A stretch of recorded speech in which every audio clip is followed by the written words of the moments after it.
اب دیکھیے بحثیں تو بہت ہیں، وقت کوتا ہے، لیکن میں کم از کم عناوین ذکر کرتا ہوا آگے بڑھوں۔ جو مشکلات ہیں ہمارے سامنے، عام انسانوں کے سامنے، ان میں سے ایک بڑی مشکل یہ ہے کہ اللہ کے نیک بندوں، سچے بندوں، اللہ کے نبیوں، رسولوں، ولیوں، اماموں کی مکمل تاریخ لکھی ہی نہیں گئی۔ ہسٹری کے نام پر جو کچھ پایا جاتا ہے زیادہ تر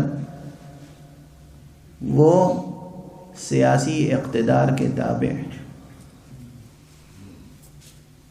دربار اور سرکار کی تاریخیں لکھی گئی ہیں۔ جن لوگوں کو ہم سمجھتے ہیں کہ انہوں نے اسلامی ثقافت کی تاریخ کی خدمت کی، عام تصور، وہاں بھی آپ یہ دیکھیے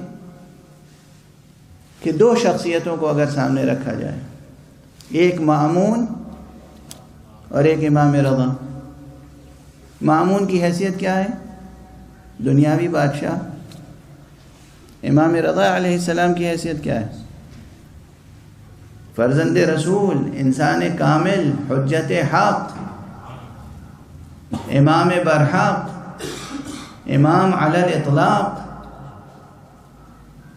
سب مانتے ہیں کہ امام تھے، علم میں، تقوی میں، خدا کی طرف بلانے والوں میں ان کی حیثیت نمایاں ہے۔ مگر ہمارے بر صغیر ہندوستان سے اسلامی تاریخ و ثقافت و سیرت نگاری کی خدمت کرنے والے مولانا شبلی کا قلم جب چلا تو المأمون تو لکھی انہوں نے، الرضا نہیں لکھ سکے۔ رجحان دیکھ رہے ہیں آپ؟ بہت محنت سے انہوں نے المأمون لکھی۔ یعنی مسلمان کا رجحان کس کی طرف ہے؟ دنیاوی بادشاہت۔ یہی مشکل روز اول سے رہی ہے۔ بہت سے لوگ داخل ہی ہوئے تھے اسلام میں نبوت کی خاطر نہیں، بادشاہت کی خاطر۔ روز اول سے یہی مشکل تھی، اور وہ مشکل اگر دل و دماغ کا صحیح تزکیہ ہو جاتا تو دور ہو سکتی تھی، مگر وہ صحیح معنی میں تزکیہ نہیں ہوا۔